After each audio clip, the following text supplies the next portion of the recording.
How you doing? Why are you talking so fast? I don't know. But today is a great day because it's a day for a podcast. That's right. It's Wrench Every Day Podcast on YouTube.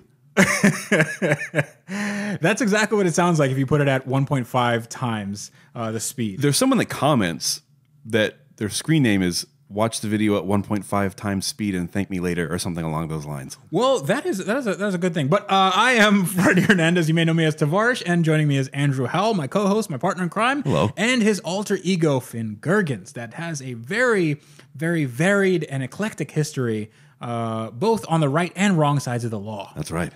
This is the Wrench Everyday Podcast. Talk about cars and wrenching, and we answer questions and go off topic a lot. So, yeah, what were you talking about? I wasn't talking about anything. We just Good. All right. Just checking. I was testing you and you passed. So we have a few questions, and if you guys can ask us questions, we will answer them as best we can. Because that's how questions work. That is how questions work. So you can ask us questions at iwrencheveryday@gmail.com. That is a very cutesy email, but we are not cutesy people. We are very serious in our work, and we are very fastidious. And if you ask us questions, we will answer them as literally as possible. Don't call me Shirley. So let's we got some questions here. Yes, yeah, we do. So we have a question from. You might want to tone it down a little bit. I actually lost a lot of energy in the intro.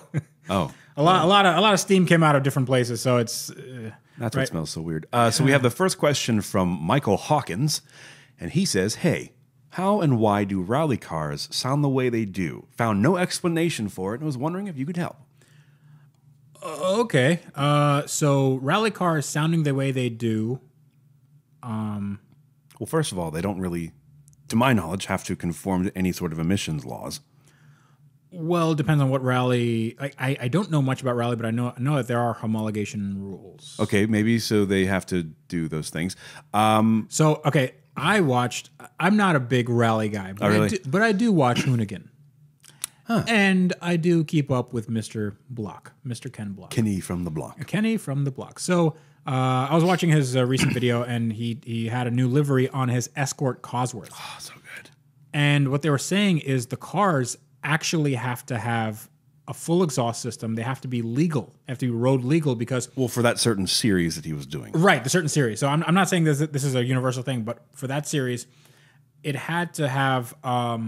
a catalytic converter, had to have a full exhaust muffler, all that stuff, because between the rallies, they they drive to the stage. From stage to stage. Yeah. So that's interesting. They have to have a license plate on them, which is sort of insane. But what you're thinking about with rally cars sounding the way they do is likely going to be anti-lag. The anti-lag is like the backfires that you get after the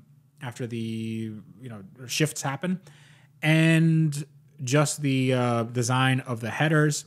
A lot of times rally cars have depending on how many cylinders they have, like a 4-to-1 header, meaning that they have the header is done in a way where it's like a rotary fire, so you hear every single pulse, so it makes it a more exotic sounding thing, and they sound a lot more rowdy. They also have less in the way of exhaust. They usually have maybe a side exhaust or something that's super low profile. Very short. Yeah, very short. And they also have, they're packing a ton of boost. I know that the engines in Ken Block's old rally car, what did he have, a Ford Fiesta? He had a Ford Fiesta, and that thing had like 600 horsepower, but it was a small engine. Yeah, because it was like 40 pounds of boost or something. Unreal. Yeah, it's insane. So that's basically why rally cars sound like they do. But what else? What other sounds do they make? I think. So I'm thinking back to the old Group B days, and specifically the Audi Quattro. Right. That one had a super loud. I don't know if it was a wastegate or the flutter. Yeah, it was super super loud. That was really good. Yeah. So that's either that's blow off valve or lack thereof. Yeah, or lack thereof. It could have just been compressor surge for all we know. It probably was. Yeah, it probably was. And I mean, they didn't have a ton of technology back then. Nope. It was just like, hey, we have this car that is going to dominate, but the engine is like 5 feet in front of the front axles. Yeah. So it's like a reverse 911. So it has. It's a 119. Yeah, it's a 119. We got an Audi 119, and yeah. So that's most likely. I don't think it's wastegate because wastegate is more of a shh because it lets out air. Right. And what I kind of gets to me a little bit is when you watch Top Gear or when you watch one of these British shows, and they call it, oh, you can hear the wastegates in the back, and I'm like, those aren't wastegates. Those are recirculation valves or whatever. Like it's just a small thing. Maybe they call it wastegates, but wastegates are a different thing. Wastegates work on the exhaust to regulate boost. They don't close off. Maybe wastegates have a different name in the UK. Right. Like aluminium and aluminum. Yeah. You know that I realized that they had two different spellings just like 2 years ago? Really? Yeah. I always thought like, why do they pronounce it aluminium? Like I was looking at the word. I'm like, there's no I in it. And then I looked up Wikipedia for some reason. You go down the Wikipedia rabbit hole. Yep. And then it said aluminum or aluminium as a. Wait, what? I think it was actually originally aluminium, Yes. and it was a like a typo that made it across the pond. And then some guy in Florida, that's aluminum. That's aluminum. Yeah. As Montbird. Yep. Versailles. Yeah, so that's pretty much why rally cars sound like they do. So to round it off, definitely do some research into anti-lag, do some research into the basics of how a turbo system works. It's pretty cool stuff. And they also run fairly high revs, and they're very short gears. Yes. So they have a transmission that has the shorter gears. Basically means that they top out a lot sooner. But they get there real quick. Yeah, they'll get to like 120, 130, but they'll stay there. Yeah. You know, they'll get there really, really quickly. And It's good for throttle response. Yeah, it's great for throttle response, and especially when you have a smaller turbo that's pushing out a ton of boost. That's exactly what you want. Everything to be like right there, just immediacy is what you want. Right. So okay, so I think that answers the question. Yeah. So next up, we have a question from Wolf Raver 1. That is that is a good screen name if you are on AOL Instant Messenger in like 1998. Rest in peace, AOL Instant Messenger. Rip. I was there for the last day. How was it? It was sad. It was somber. It was very somber, yeah. Mm-hmm. So Wolf Raver 1 wants to know, what was the hardest install of a factory or aftermarket part either of you have had? What's this? Are you processing more information there? Yeah. Another question is, what is the origin of your social media handles? Okay. Yeah, that's an easy explanation. So let's do that in reverse order. Sure. The origin of my social media handle, Tavarish, is just a name I thought of when I was 12. And Tavarish literally means comrade or friend in Russian. I was born in Russia. Russian is my first language. Obviously, English is not one of the languages where I command any sort of competency.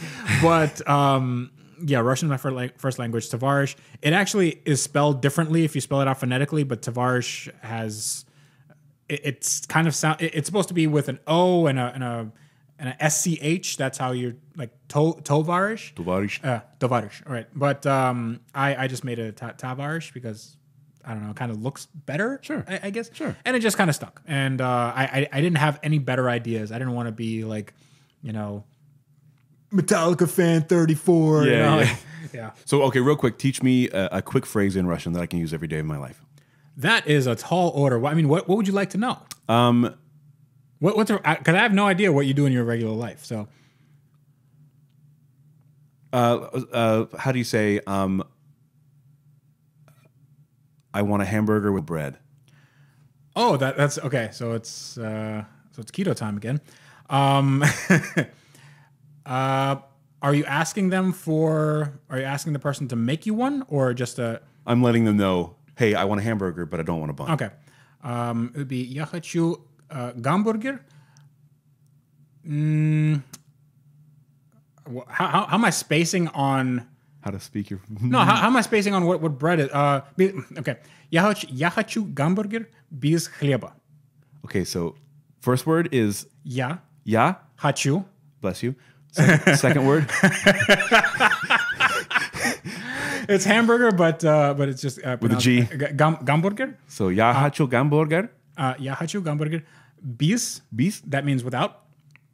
Chlieba. Chlieba. That's a tongue. Hlebya, which chlieba. Chlieba. Yeah, you're actually pretty good.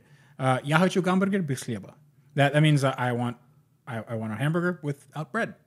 Huh, I'm gonna have to practice that.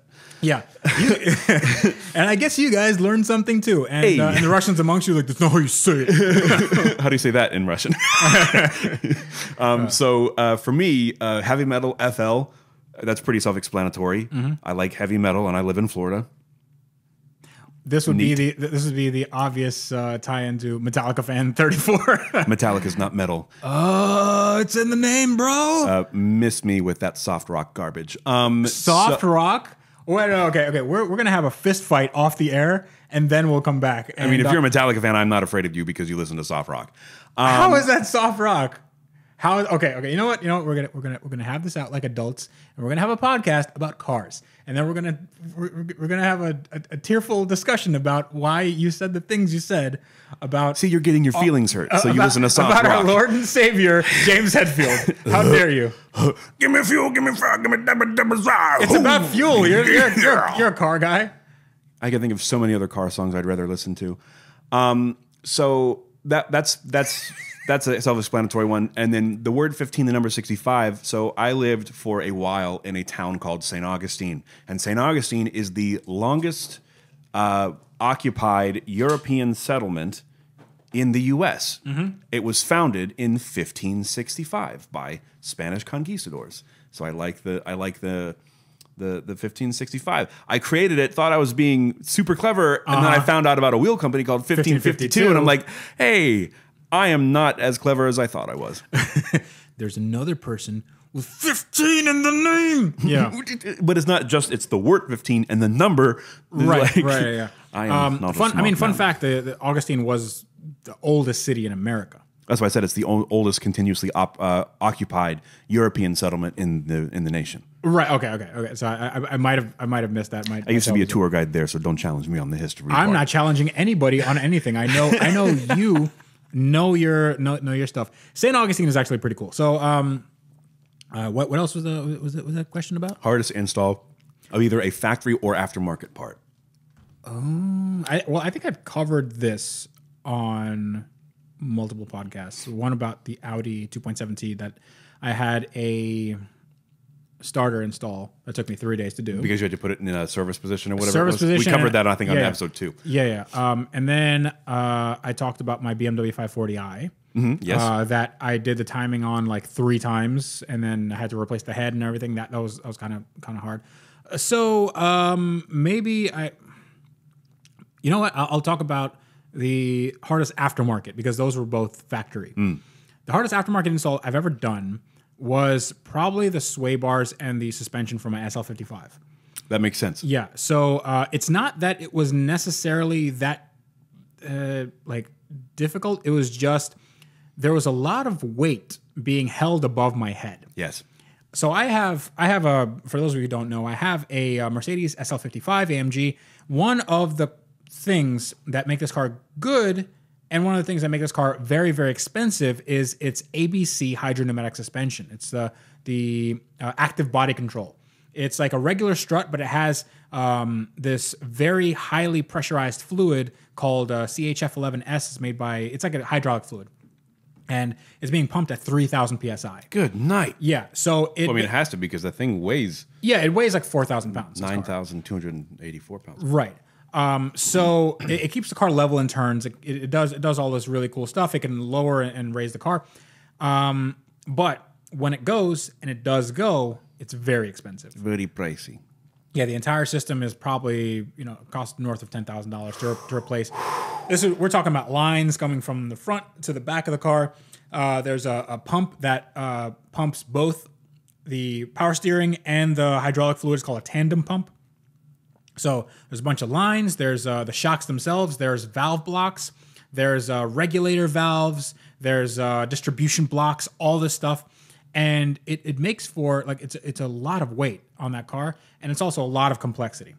So I decided to do a coilover conversion. I got BC Racing BR coilovers, which were custom made, and BC helped me out with those. And there's one company called VVK, and VVK makes sway bars for the SL55. They're custom made sway bars. And what people usually do, because it's a very, very rare thing to do what I did. Mm-hmm. What people sometimes do is they use the sway bars from a European SL350. The SL350 was the base model that they only got in Europe, and that did have a regular coilover suspension, and it did have sway bars. So there's a factory sway bar for my car, sort of. What ended up happening was, the SL350 weighs a lot less than the SL55 because it has different subframes. These are real skinny little. Yeah, it's a V6 versus a supercharged V8. Like it needs a lot more. Didn't have the suspension, the big heavy suspension. So yeah. So it was basically very, very bare bones. So what happened was the sway bars for that car it's not made for sporty handling for SL55. Right. So you need beefier ones. And the beefier ones are the ones that VVK makes. And those, well, I'm lucky that company is in Florida. And I went to that's cool. Yeah, I went to the place, and they actually, my dog's like just here. I don't know what she wants. Just ignore her. She'll be fine. So I went to VVK. They gave me a set of sway bars, and to install these things, I had to lower both front and rear subframes. So that was difficult because I had to hold the engine with a engine, not an engine hoist, but an engine like. I thought you were about to say with one hand. I had to hold the engine with one hand and had to drop the subframe with the other. Yeah, and then I had to unscrew it and then hold it with my head and then lift it with my neck. Lift it with my neck. Yeah, neck meat. No. That's another band, Neck Meat. Neck Meat, yes. It's a real good band. They have the same drummer as Mini Cooper sidecar. Their first album was called One Handed Engine Hoist. That is true. Yeah, that is very, very true. So what I had to do is I had to balance the engine with this Harbor Freight engine holder thinger upper, and then from the bottom I had to balance this on essentially an exhaust. Hoist or something. It's like the screw jack type. Yeah, screw type jack. And I had to lower the subframe down enough that I could snake the. I could snake the. Oh my god, my dog is making so much noise. Basically, I could snake the sway bars through. The thing is, the lines. I had to remove all of the lines from the car. So the hydraulic lines, they actually go in the place of the subframe. So before I put the subframe in, I had to put the lines in. I had to take the lines out, which involved removing the tandem pump, which removed the power steering lines, which I had to take off. Let's see. They snake around the steering components. So they do this like weird loop-de-loop. So you have to cut them. You have to cut them at the back of the car because there's a bunch of valves and lines there. You have to take off the front of the car because there's like lines going in there, and you can't get them without taking the bumper off. It's a complete nightmare. That sounds terrible. Yeah, it sounds almost as terrible as my dog. That yeah. Then you have to take off both front and rear subframes, snake this thing through. Then you have to put in what's essentially E-class sway bar bushings, and then hook up the sway bars, and then you're good to go. And they also required a little bit of finagling because these cars weren't really meant for this stuff. So there's like a little bit of casting flash on the oil pan, and the sway bars need to move a little bit. So when they shave the pan. Yeah. So you need to shave the pan a little bit. I did it with a Dremel. It's not a big deal. All right, I'm gonna pause right there. Pause. Yeah. Pause. And we're back. and I kind of forgot what I was talking about, but Super lengthy explanation of everything you had to do to get the sway bars and suspension stuff onto the SL55. I think we pretty much we got it. it was a rainy day, Okay. and my SL suspension was sagging just a bit. So for me, the hardest install, it was an aftermarket part. It was a Forge Motorsport atmospheric dump valve, blow off valve, whatever you want to call it, that I put onto my Mini Cooper. Basically, sorry.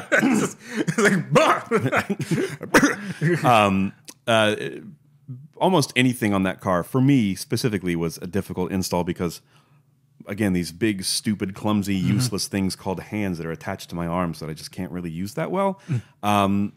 These big, sexy mitts that I have. It's a gift and a curse, you know? Yeah, no, they're not really. Anyway, so the blow-off valve. Okay, so the turbo is literally at the front top of the engine bay, and to get to the blow-off valve, which is on the bottom driver's side of the turbo, Yeah. you got to remove all sorts of like coolant tanks and intake pipes and blah blah blah blah. Is it external to the turbo or is it internal to like the compressor housing? It's integrated to the turbo, to the compressor housing. Yeah, yeah. So that's what a lot of things are. My Borg Warner turbos, did it use a Borg Warner turbo? It did use a Borg Warner turbo. So it's I know exactly what you're talking. Is it like 3 bolts? Yeah. And yeah, it's the same thing as they use in the EFRs. My Lamborghini has it. It was just way smaller. I think a bunch of cars have them. I think the Bentley Continental GT definitely has one. I did not buy one, by the way. Yeah, just in case anybody was wondering, I did not buy one, and it's not on its way to my house. But yeah, I feel your pain there. But what did you have to do? Did you have to take out those 3 bolts? So yeah, I had to take out those 3 bolts, which was very hard to get to. I had to use ballpoint Allen sockets. Okay. So it's a very strange tool that I had to order specifically off of Amazon. real tough. Saying these words is almost as hard as the install. It's even better if you're not drunk, actually. I sound like I'm drunk. That's the way I'm swearing my words. So in the process of removing the stock diverter valve, Yeah. I was kind of doing the thing with the ratchet, just going for it. And the ratchet impacted two of the plastic coolant lines. So immediately, coolant was just all over everything in my world. Oh, no. So I finished the install. I put the Forge on there. Now you got a new problem. But then I had to call a tow truck to come tow my car to the dealership. Oh God, no. Yeah. But you couldn't wrench yourself out of that situation. You couldn't get a. Yeah, it was the plastic was in 1,000 shards. Right, but couldn't you just get a new plastic piece, or was it like the radiator itself? No, it was the plastic piece. But I don't have a lot of tools, or I didn't have a lot of tools in my garage at that point in time in my life. You just get more tools. You just go to Harbor Freight and get more tools. I didn't have a choice, and I called around to all these places, like trying to figure out what the part was called, and if anyone had it or could get it, and like I got all these conflicting part numbers and blah blah blah blah. You know what I love, and I hate, and I'm a little bit jealous of actually, is with American cars. It is incredibly easy to get parts for them. That's why I got the Focus, man. It's so well. I mean, sure. Can you get like parts the same day for the Focus? Maybe not like engine for ST parts, but definitely like body panels and stuff. I don't know that's the same. I'm pretty sure it's the same block and stuff as the Fusion uses, the 2-liter turbo. Okay. Oh, then maybe. So I could be totally wrong. I haven't really dug into Ford much since I bought the car, like I did all my other cars. So please correct me if I'm wrong, but I'm like 80% positive. Okay, no, that makes sense. So I'm very jealous of the fact that you can just call up AutoZone and Advanced Auto Parts or Napa or whatever, and you'd be like, I need brake rotors for a blah blah blah, right? Ford Mustang or Crown Vic or something, and they have them. Yeah, like there. Yeah, and they're cheap. Yes.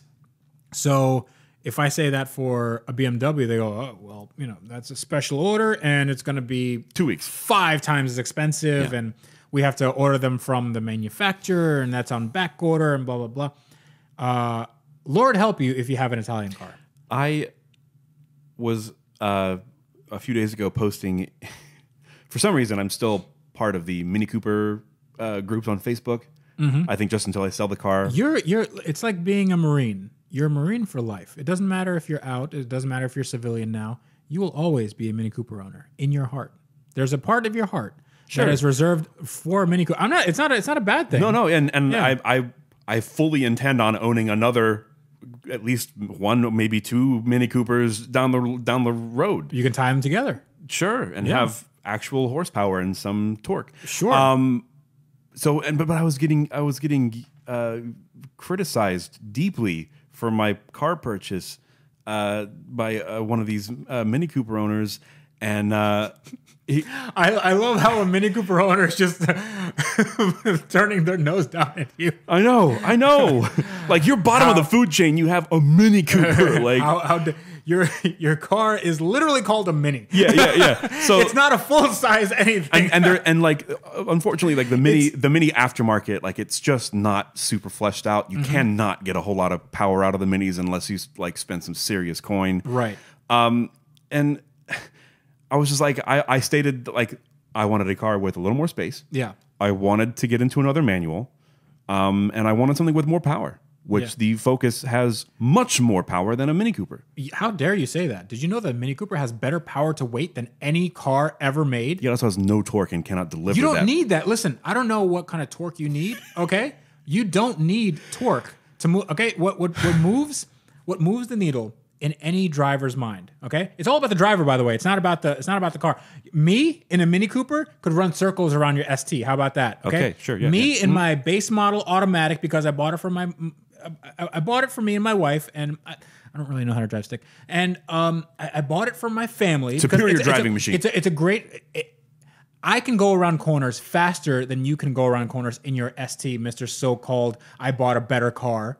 And that's fine, because my ST has lift throttle oversteer, which the Mini Cooper does not, and I have way more fun doing it. Listen. I could tell you about my negative camber and how I get more contact patch on my 195 series tires. You're already getting further than the average Mini Cooper owner knowledge on cars. Mine is red, and you named it Woody because you love Toy Story, and you're in your early 40s and have way too many Disney stickers. That's the typical Mini Cooper owner in my mind. So, anyways, there's a little picture of a snake on the trunk. Yeah. There's a snake in my boot, because the boot is called. That's right. It's a Mini and it's a boot. Very clever. So he was yelling at me, and I'm like, look, I made my choice. Like I like what I like. Plus, I enjoy being able to afford both aftermarket parts and just maintenance parts for this car, right, as opposed to the Mini Cooper, where you're paying all this money for what, 181 horsepower and like 150 foot-pounds of torque. You just made some of the worst enemies you're gonna ever make in life. I don't care. I think that's fine. If they're gonna let that make me their enemy, listen, sir. Do not poo-poo on 180 horsepower. I will tell you that any Honda owner would love that power, okay? Why criticize the horsepower when there are hundreds of Honda owners starving for horsepower? A Honda Civic owner could have eaten that supercharger. So anyways, he kept criticizing. I'm like, look, okay, fine, whatever. You know, I'll enjoy my lower cost of ownership and maintenance. Get back to me in a couple of years and let me know how your timing chain is doing. And I dropped the mic because timing chain failure is like a super common problem. So, I would know because I had to deal with it in my Mini Cooper. When you drop the mic online, is that just blocking the person? Is that, No, I just stopped commenting. Okay, well, I guarantee he went on for 3 full novels. He sure did. Yeah, absolutely. Yeah. Mm-hmm. Well, let me tell you why you're wrong. The Ford Focus right now, the RS, they couldn't even put the right head gasket on there. Okay, so Mr. Ford with your quality assurance. Okay, let me tell you about my timing chain. Okay, look at your head gasket. How about you have a Ford Fusion block? I have a bespoke part made by BMW. No, you don't. How dare you? No, you don't. Okay? You have an N18 motor, which is a Prince series motor, which is made by Peugeot. Listen, man. Okay, Peugeot is what other car manufacturer has French DNA in it? Okay, Citroen, Renault. So but they don't have that. They don't have that here. So we have. We don't have Peugeot here either. We definitely don't, but now we do with the Mini. So I mean, we have Renault here too because a lot of French. Nissans have Renault motors. So it's French. It's Renault, but it's also a BMW. BMW is known for quality. Okay, it's known for quality, especially in the timing chain. So don't you talk about timing chain issues with your Ford Focus, jerk. Then it gets in his car and putts off. He didn't really go on for super long, but he definitely tried to get some like jabs in there for sure. Yeah. Let me know what your resale value is like with your Ford Focus. Yeah. Let me know what your resale value is on your Mini Cooper. I would know. I'm trying to sell mine right now. I bought mine with only 10,000 miles, and now I have 12,000 miles, and I haven't moved an inch. Yeah. I don't know, man. People get elitist. Seriously, man. And of all things to get elitist about, like a Mini Cooper. Really? Mini Coopers are weird because it's a lifestyle car. I can imagine people get that way about Teslas. I can imagine people definitely get that way about luxury cars. Oh yeah, big time. Brand awareness is huge. Porsche guys are really about their brand. Aston Martin guys. I mean, I've talked about this in the podcast where Aston Martin guys are like, just. They did not like me because I bought a cheap car. Lamborghini guys, they're like, kind of half and half. Half and half. In my experience, the Porsche owners are half and half as well. Okay. Either have a Porsche owner that is like just so far up their own bunghole, or you have the Porsche owner that just really enjoys driving the car and is all about just cars, period. So, is there any Porsche owner, like, is it car specific? Is it like the Porsche Turbo Cabrio automatics? Those are ones that are up their own butts. Yeah, I feel like that's a try hard. That's a try hard. I'm feeling like that's a dentist. Nah, you can't afford one of those if you're a dentist. You can definitely afford it if you're like an orthodontist. You can afford you can definitely do that. Is an orthodontist a dentist? Or is it? It's like a level up dentist. It's like a dentist final form. It's a dentist deluxe. Right. Dentists, I mean, they make pretty good bank. They do. They also have one of the highest rates of suicide statistically in America. So be nice to your dentist. You put your. I did not know that, but I mean, they put their hands inside the mouths of strangers. So yes. You're gonna see some stuff. So next question. I think we answered that. I don't even remember what the question was. That was the hardest install / internet handle origin. It was the hardest hashtag I ever hashed. All right. Yeah. So next one we actually let's see here. We have a ton of questions. We can bleed over into the next podcast, but let's do one more. So I think this one's a 3-parter though, and they're 3 like good questions. Okay. Let's see if I can find. I actually have some questions on Twitter. One guy's it's from Jack, not the Jack on Twitter, but just a Jack. Just and Jack. Yeah, he says my writing teacher is making me use a podcast as a source. Why would your writing teacher use a podcast as a source? We're going back to that education thing, where now keep going. I want to see where this goes. Okay, he says, could you talk about if smaller engines with forced induction will be able to be better than larger NA engines in both power efficiency and reliability? Listen here, there's no replacement for displacement. That's true. I agree with that, but it depends on. Are we looking for performance? We're looking for efficiency. We're looking for both. Power efficiency and reliability. I think they're honestly. I think it's like 6 of one, half a dozen of the other. It's engines have gotten so good now. Yeah. That direct injection. Yeah, direct injection. I mean, direct injection comes with its own issues. Yeah, it does. Carbon buildup and such. Yeah, carbon buildup, and sometimes the injectors, they have like high pressure and low pressure pumps, and they can fail sometimes. But the engines now are so good in terms of like the Jaguar F-Type 4-cylinder. There's a 4-cylinder F-Type. It sounds really awesome. It sounds great. So good.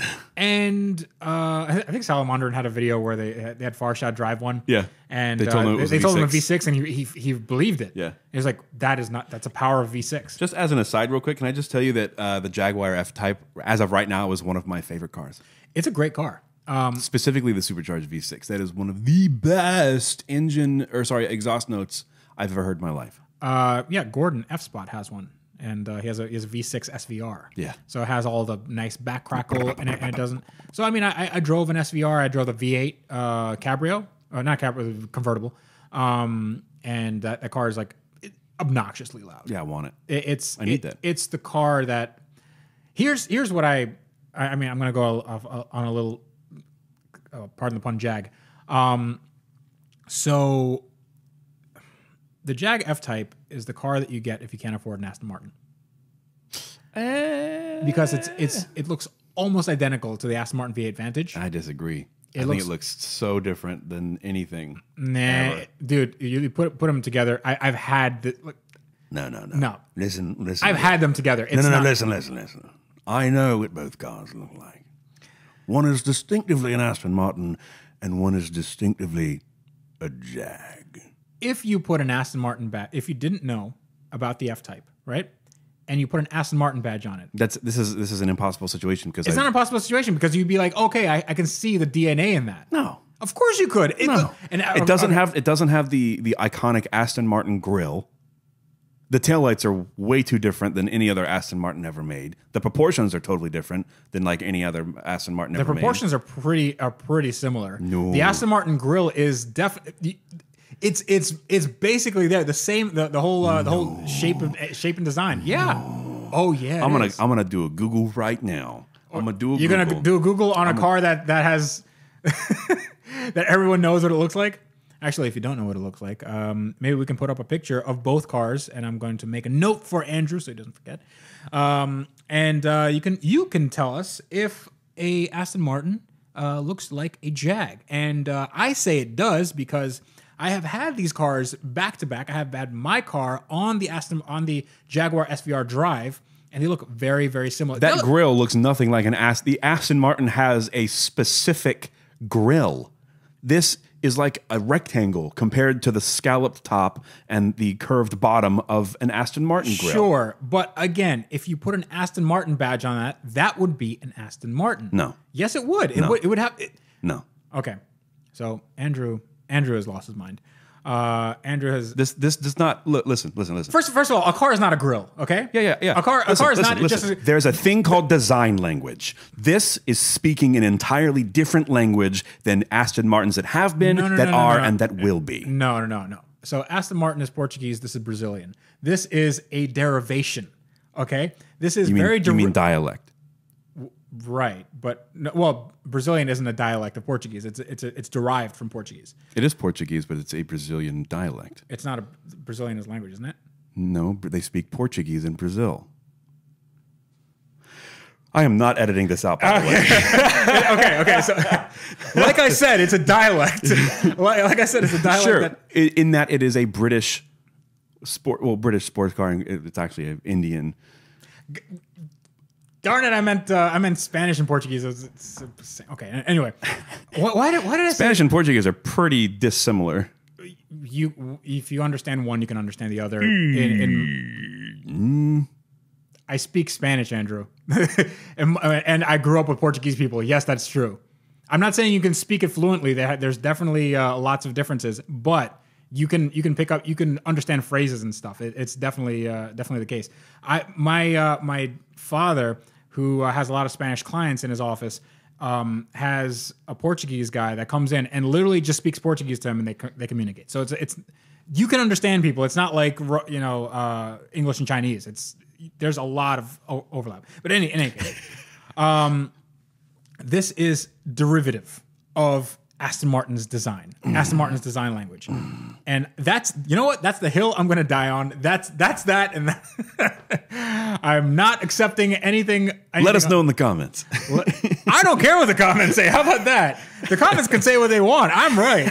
Okay. So, you know what? If Ian Callum wants to come on here and talk about, if Ian Callum and Henrik Fisker want to have a fist fight on our podcast, a fisk fight, then we can get that happening. Man, actually, I want to know because did Ian Callum come up with the F-Type? I don't know. Did he? I'm actually not sure. Me either. I know it came up with like a lot of the JLR, the Jaguar Land Rover design language, and he came up with the DB7. Sure. and he was working Aston Martin van. No, was working on the DB9. So a lot of that looks very similar. I'm gonna have to disagree with you, lad. Okay, so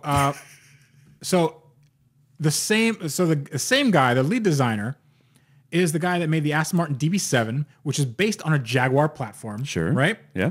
Then he goes to Jaguar after Aston Martin. Mm-hmm. And then he designs cars that look a lot like the old cars he designs. Mm-hmm. The circle is complete, and you say that it's a completely different design language. I call BS. When you move between brands, you want to change the language. You're not changing any language. The language is in his head, man. That's all he sees. Let me ask you this. He can't talk any other language. Let me ask you this. Does a Tesla look like an Audi? There might be elements of it. I think that looks more Jag-ish.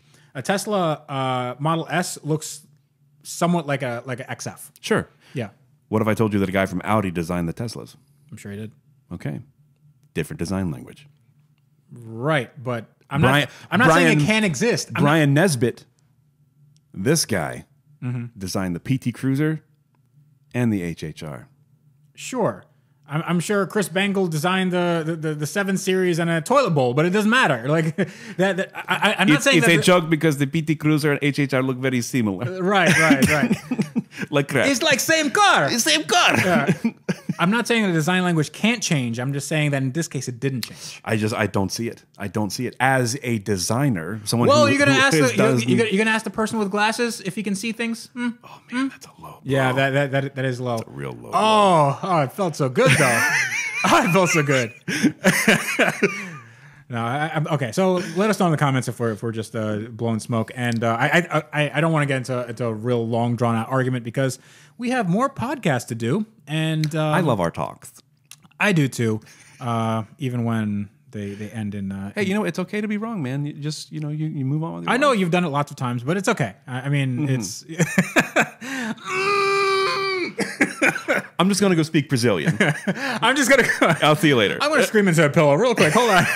But in Brazilian, please. Sorry, I blacked out. What? Okay, so if you wanna contact us, you can do so at iwrencheveryday@gmail.com and ask us questions and watch us tear each other apart about the weirdest, most obscure very things. very mundane topics. Stuff that really shouldn't get us riled up at all. Is this even entertaining? I don't know. I'd like to say so. My blood pressure is skyrocketing right now. Really? Actually, I don't know. I haven't felt my pulse in years. So if you'd like to contact us on Twitter or Instagram, that is @WrenchEveryday, and we are also on iTunes, SoundCloud, and Google Play Music. And give us 5 stars through iTunes. We enjoy the interaction. Where also, can we have an email. Yeah, no, I said that. Did you? Yeah, iwrencheveryday@gmail.com. I'm pretty sure I said that. You will. Well, you did now. I definitely did now. So, I can be found at The Real Tavarish, Instagram and Twitter. Where can they find you? I can be found on Instagram at HeavyMetalFL and on Twitter at 1565. That's the word 15 and the number 65. You know what I feel like when you do that? I feel like